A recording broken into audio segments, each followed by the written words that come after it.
Mapapa-come again daw talaga ang mga bumibisita sa Camiguin. Sa Mount Hibok-Hibok pa lang, sulit na raw ang pag-akyat dahil sa iba't ibang ibon na pwedeng makita. G-Tay dyan sa report ni Oscar Oida. Sa isla ng Camiguin, may isang bulkan na susubukin ang iyong katatagan. Yan ang Mount Hibok-Hibok na may taas na 1,332 meters above sea level at itinuturing na major hike ng mga namumundok. 8 hanggang 10 kilometro ang trail depende sa ruta at kadalasang hanggang 8 oras bago marating ang summit.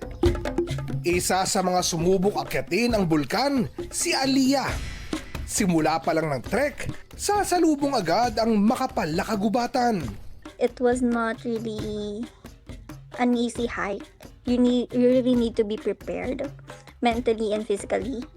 So mostly ng trail is gubat. So it's a massive forest since after the first viewpoint, never-ending assault na siya hanggang summit.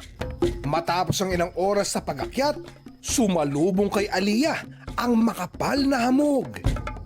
Hindi man nabigyan ng magandang panahon, achievement unlock pa rin daw para sa kanya na matapos ang isang major hike.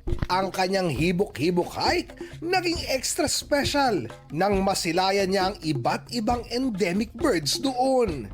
Gaya ng Camiguin hanging parrot, Camiguin bulbul, Camiguin yellowish white eye, at Camiguin hawk owl.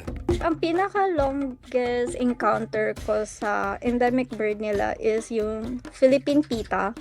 It is a cute bird. Maliit lang siya and colorful, like blue and red yung color niya.